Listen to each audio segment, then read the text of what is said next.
네, 뉴스 속 경제 이슈를 심층 분석하고 최신 고용 동향을 살피는 고용브리핑 365 시간입니다. 오늘도 김종배 기자와 함께합니다. 안녕하세요.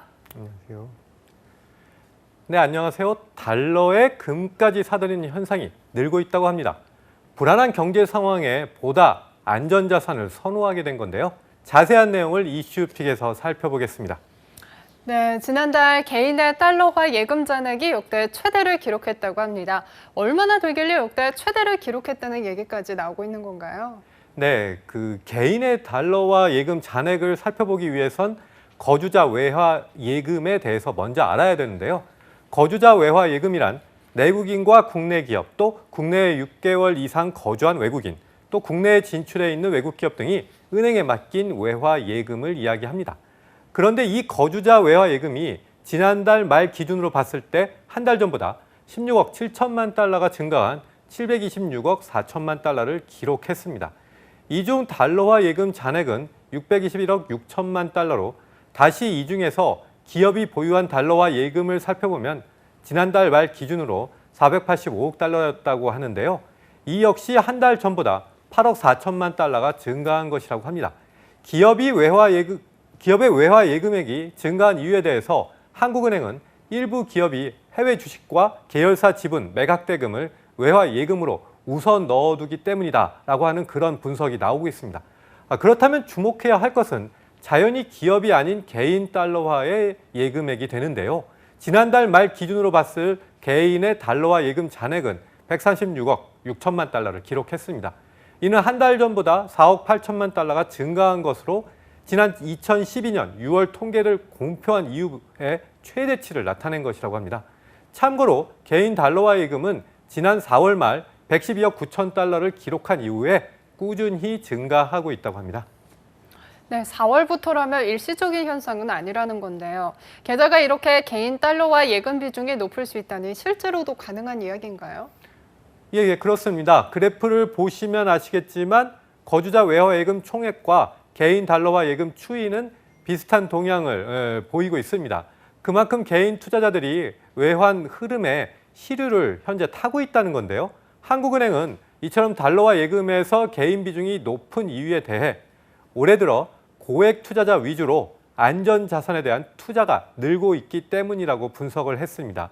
더욱 이번 조사가 실시된 기간은 훈풍 분위기를 타면서 원달러 환율이 8월 말 1211.2원에서 9월 말 1196.2원으로 하락했던 시점과 맞물려 있습니다. 이 틈을 타서 개인 투자자들이 보다 달러를 매입하며 외화 예금액도 함께 높아진 것이다. 그렇게 분석될 수 있습니다. 네, 그렇다면 앞으로 달러가 다소 지금보다도 더 높아질 수 있다는 얘기인가요? 예, 전문가들마다 이제 분석은 조금씩 다릅니다. 환율의 흐름을 봤을 때 환율이 1,200원을 넘었던 적은 돌이켜보면 외환 위기나 글로벌 금융 위기와 같은 국내외 경제 상황이 완전히 불안했던 그런 상황이었습니다. 그런데 극적인 위기가 없음에도 최근 1,200원대까지 치솟게 됐던 것은 미중 무역 전쟁과 제조업 악화, 그리고 내수 시장의 침체와 같은 전방위적인 여러 가지 이유가 복합적으로 엮였기 때문인데요. 이렇게 지난달 초까지만 해도 1,200원을 넘겼던 원달러 환율이 현재는 1,100원대의 안정세를 보이고 있습니다. 미중 무역 협상이 진전을 보이고 있는데요. 미국 연방준비제도의 금리 인하 가능성이 높아지면서 조금씩 안정을 되찾고 있는 거죠. 이 때문에 연말까지 1,100원대를 유지할 것이라는 관측과 또 완벽히 위기가 해소되지 않은 시점이라서 1,200원대까지 다시 치솟을 가능성이 높다는 관측이 현재 환율 시장에서는 공존하고 있다, 이런 상황입니다. 네, 이렇게 아직 명확하지 않은 상황 때문에 달러만이 아니라 금에도 투자를 하는 경향이 늘고 있잖아요. 네, 금은 대표적인 안전자산이죠. 더불어민주당 김영진 의원이 한국조폐공사로부터 제출받은 최근 5년간의 골드바 제작 수량 및 금액 현황 자료에 따르면 9월 기준으로 한국조폐공사가 제작한 골드바가 16,361장으로 집계됐다라고 하는데요. 그런데 이 규모가 상당히 놀라운 수준입니다. 지난해 골드바의 제작 규모는 7,013장에 불과했는데 올해가 이제 다 지나지 않았는데도 벌써 2.3배가 넘는 골드바가 제작된 겁니다. 판매 금액만 봐도 그런데요. 지난해 골드바이 판매 금액은 267억 2,500만 원어치였는데 올해 9월까지의 판매 금액만 벌써 494억 7,800만 원어치를 기록했다고 합니다. 네, 제작 규모도 판매 금액도 벌써 지난해를 능가한 건데요. 그만큼 찾는 사람들이 많았다는 거잖아요. 네, 그렇습니다.